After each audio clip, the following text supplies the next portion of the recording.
Pengembangan budidaya damar mata kucing yang belakang diketahui menjadi salah satu pertanian unggulan masyarakat Kabupaten Pesisir Barat di tahun 2022 ini mulai ditinggalkan masyarakat setempat.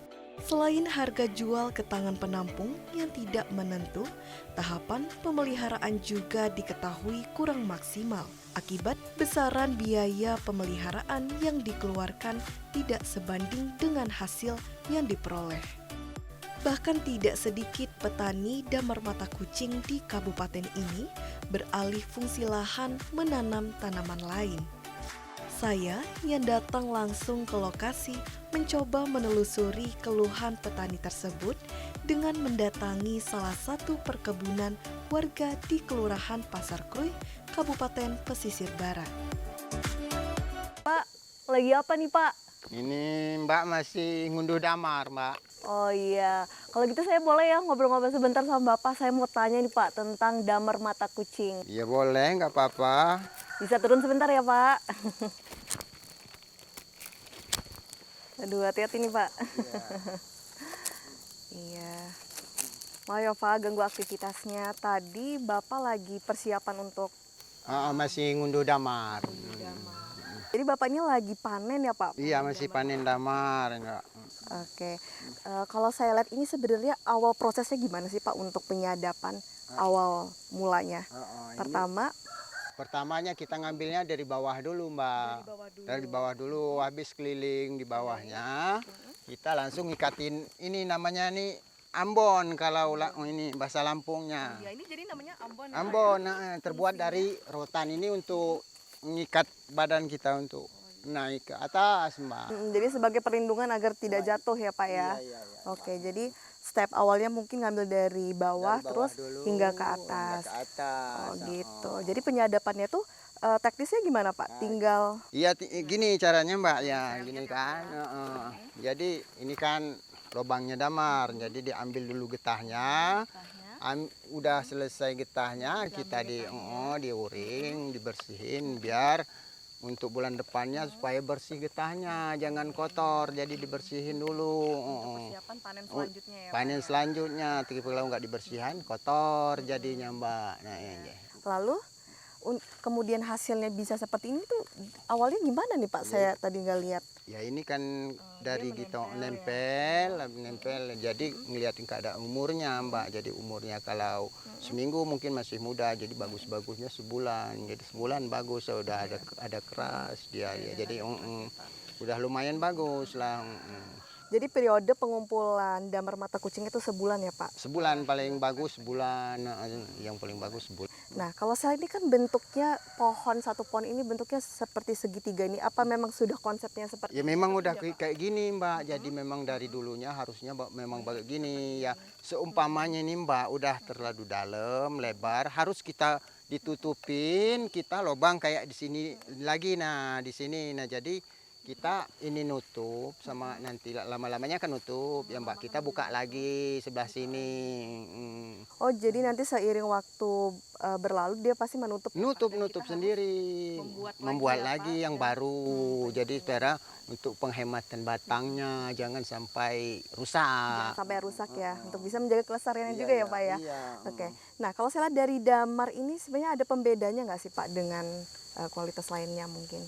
Entah dari segi warna atau segi bentuk. Ada juga, ini kan ada macamnya juga, ini termasuk yang bagus. Ini ada juga yang jelek kayak agak ini nggak sampai bening. Ada juga, Mbak. Jadi menentukan itu kualitasnya baik atau enggak tuh dari beningnya damar mata kucing ini. Ada ya, jenis-jenisnya juga, jenisnya ini kayak yang bagus kayak gini, tapi yang agak jelek ada juga yang agak sampai beningnya. Jadi kalau udah lama ini tambah bagus damar ini, Mbak.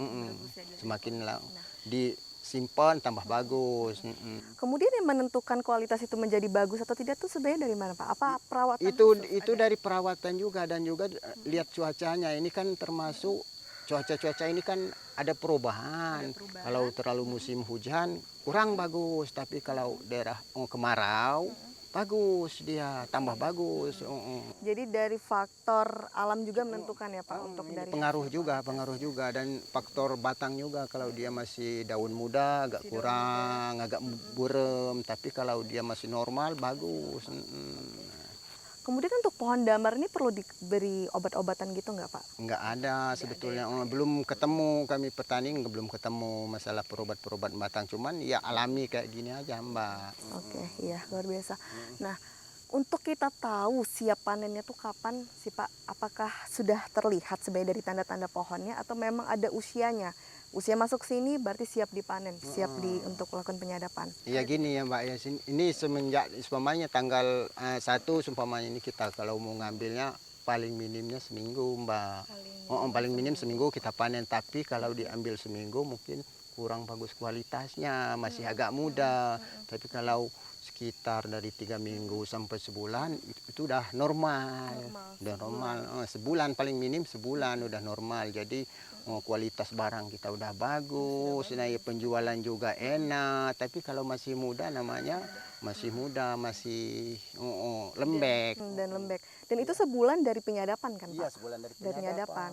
Tapi kalau dari proses tumbuh tuh hingga mencapai berapa tahun sih Pak untuk dapat hasilnya? Itu minimal itu minimal 35 tahun. 35 tahun ya Pak ya? 35 tahun sebabnya kita ngeliatin keadaannya tanahnya. Kalau tanahnya bagus, minimal 35 tahun, belum juga seper itu, masih minim. Masih minim. Tapi kalau udah dari 50 ke atas itu udah normal, udah normal. Apalagi kalau tanahnya bagus, kemudian cuacanya bagus. Oke, jadi bisa dikatakan kalau kita tanamnya sekarang menuai hasilnya tuh 50 tahun kemudian ya Pak? Waduh, luar biasa.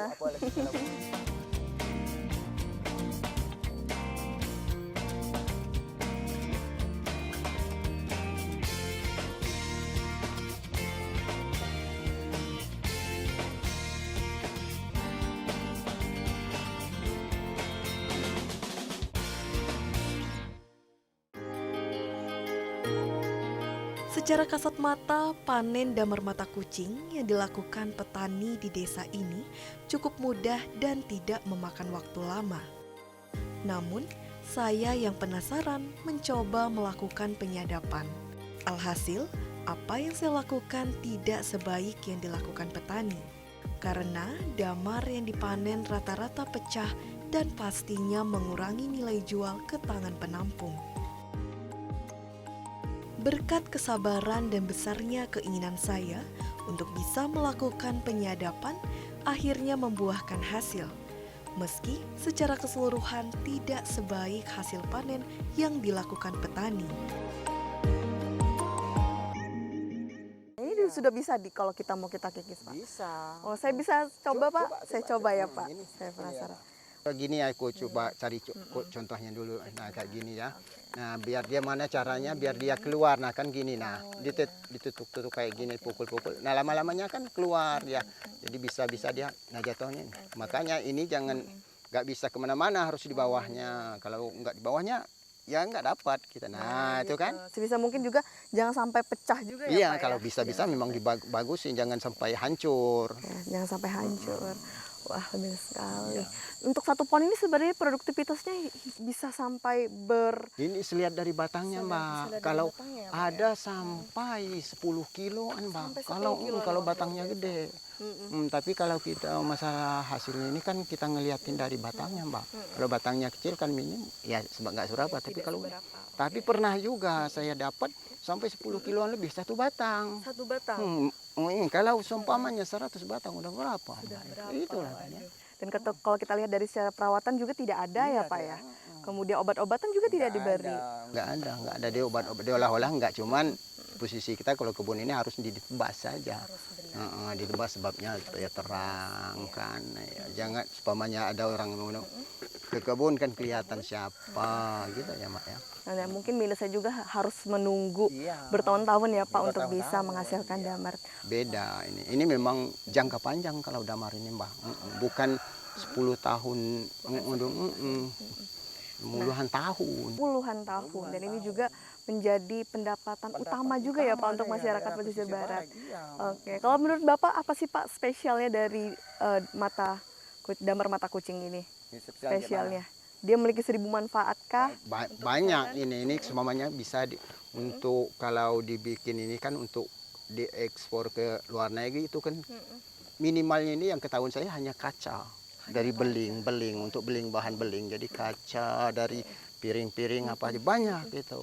Tapi kabarnya ada juga yang untuk lain itu. Entah tapi saya kurang tahu untuk apa itu. Jadi sangat beragam sekali manfaatnya ya Pak. Manfaat ini Pak. Makanya ini termasuk inilah. Oke, kalau begitu saya masih mau lihat keliling-keliling lagi ya Pak ya. Pohon damar ini Bapak kembali lagi untuk mengunduh damar mata ke sini. Oke. Semangat ya Pak. Mari.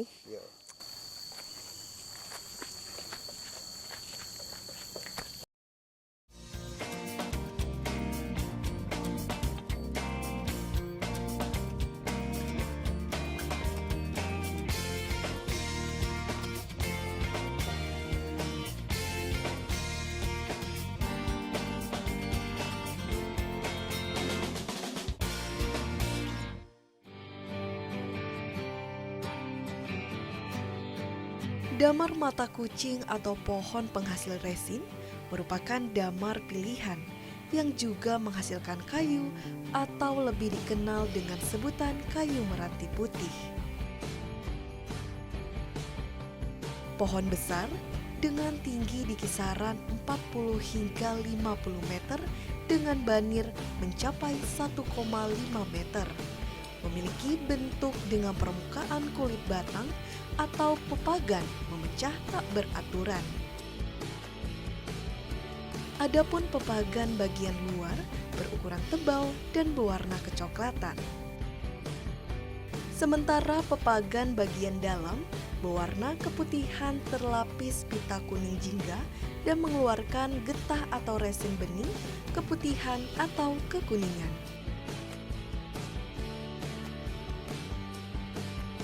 Resin dari damar mata kucing ini banyak dimanfaatkan pelaku industri sebagai bahan dasar cat, vernis, maupun obat-obatan termasuk berbagai jenis kosmetik serta bahan aditif pangan atau lainnya.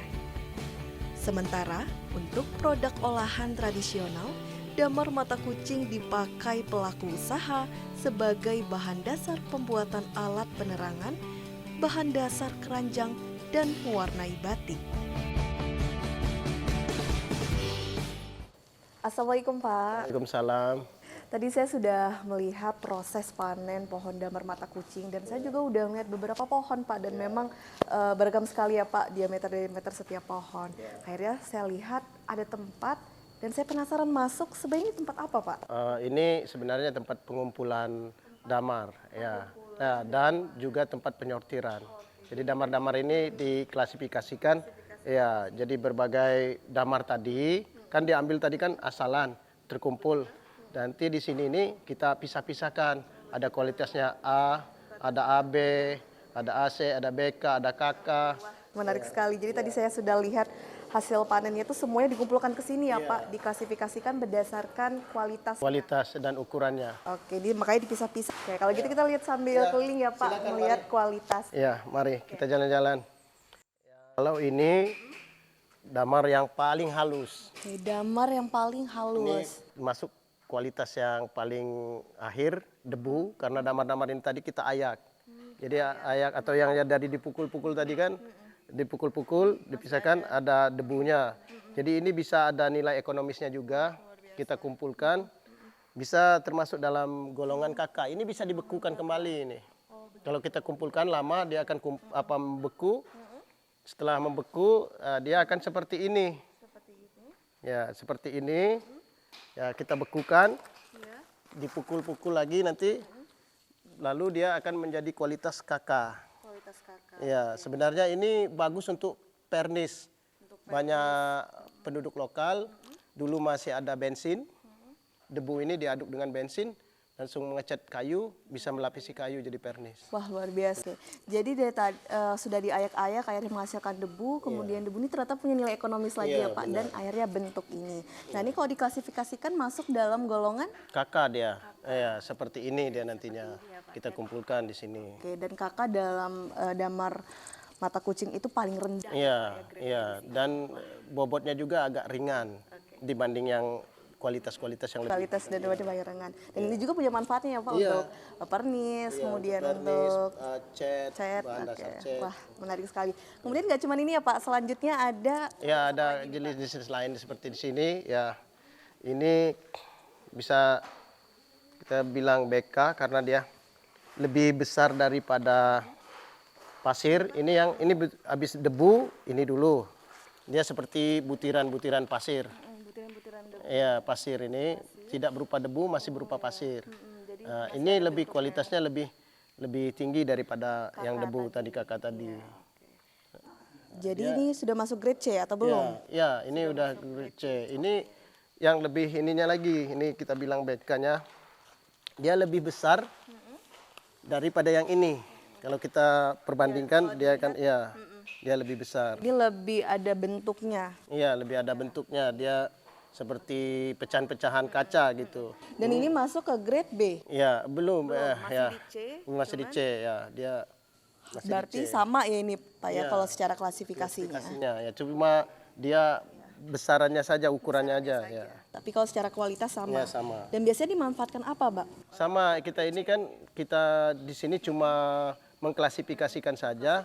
Setelah ini kita jual ke pengumpul lagi yang lebih besar, distributor di Jakarta atau di Bandar Lampung. Jadi memang di sini hanya untuk menyortir Hanya saja ya. menyortir saja. Per klasifikasi sesuai grade-nya. Iya. Tidak kita untuk apa mengolah kita enggak. Oke. Iya. Oke, setelah ini ada lagi, Pak. Ada lagi yang ini Oke, nah ini lebih tinggi lagi ya Pak kualitasnya ya. tinggi lagi, lebih besar lagi. Semakin besar dia, semakin tinggi kualitasnya. Iya benar. Ya, tapi ini belum kita pisahkan antara kayu.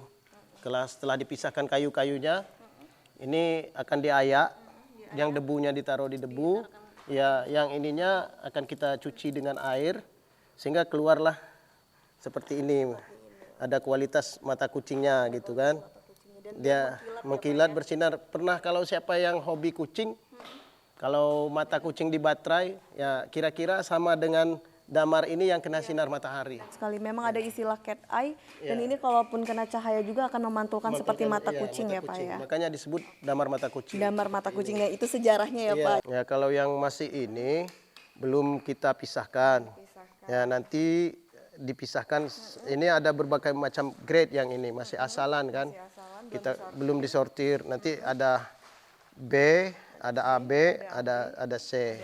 Ya, yang ini C, dia kecil-kecil, tapi dia bagus, kualitasnya tua, lebih tua. Dia itu mata kucing semua ini ya. Kalau kena sinar matahari, dia akan berkilau, ada pantulannya. Wah, iya benar-benar kelihatan sih Pak pembedanya Iya, dari grade pembedanya. KK, C, Ya, kemudian ini yang masih disortir ini ada B dan AB. Ya. Kalau B yang lebih kecil. Yang lebih kecil. Ini bisa AB ini karena besar ya, kita lihat ukurannya. Dan ini belum maksimal karena belum dicuci. Nanti dicuci baru dijemur dia benar-benar mengkilat. Tidak ada unsur debu lagi. Jadi murni damar yang ada. jadi memang setelah disortir harus dicuci dulu kemudian dikeringkan ya Pak ya. dikeringkan. Baru diklasifikasikan masuk dalam karungnya masing-masing sesuai dengan klasifikasinya baru segera dikirim. Segera, oke. Nah, saya jadi penasaran nih Pak, yang untuk grade paling bagus itu yang mana? Yang paling bagus ini yang ini.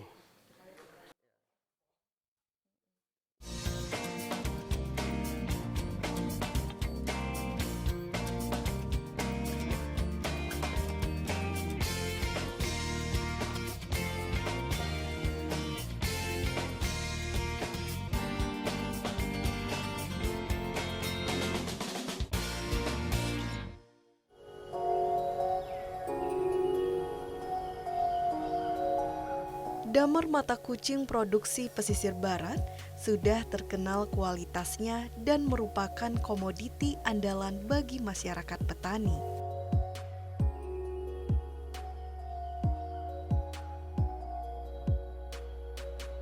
Bagi masyarakat pesisir barat, mengumpulkan getah damar tidak hanya pekerjaan laki-laki, tetapi juga untuk perempuan. Damar mata kucing telah diolah masyarakat sejak ratusan tahun lalu. Kawasan alami dari pohon damar ini telah dikenal banyak kalangan hingga luar negeri. Damar mata kucing digolongkan dalam beberapa kualitas, seperti golongan mutu A, B, C, D, dan E, serta bubuk atau abu dengan kualitas perbedaan yang menentukan harga. Untuk menjual hasil damar ini, pada dasarnya tidak menyulitkan petani. Namun, yang menjadi kendala saat ini hanyalah harga jual yang tak menentu dengan hasil yang tidak sesuai dengan besarnya biaya panen dan penyortiran.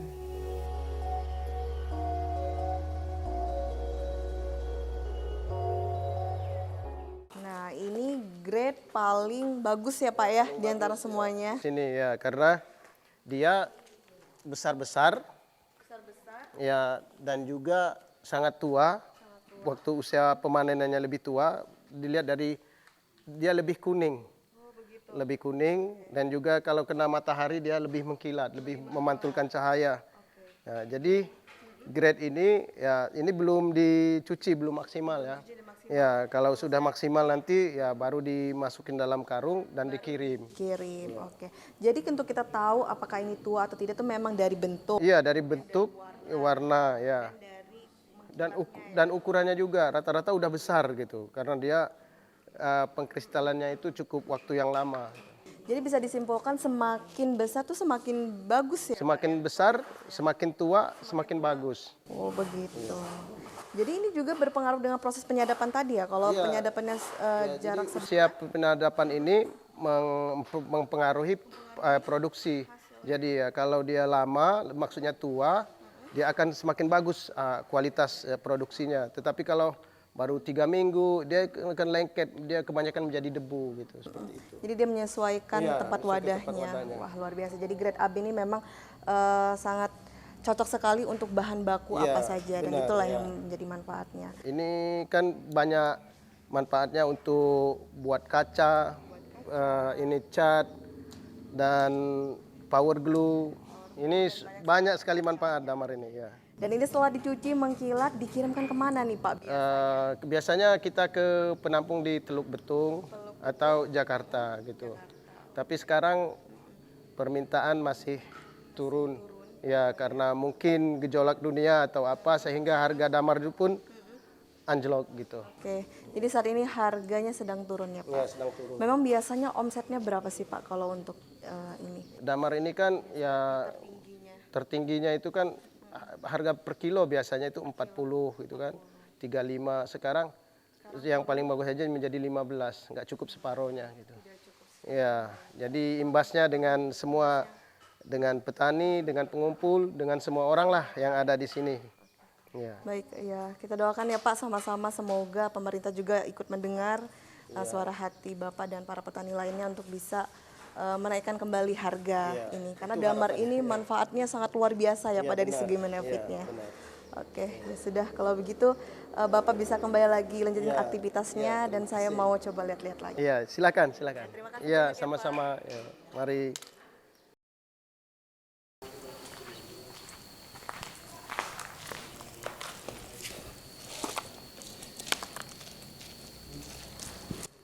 Damar mata kucing merupakan pendapatan utama bagi masyarakat pesisir barat. Dengan komoditi damar mata kucing yang 1000 manfaat memberikan kontribusi besar bagi pertumbuhan ekonomi daerah hingga global. Tidak hanya itu, damar mata kucing juga memberikan kontribusi dan manfaat bagi pelestarian hutan.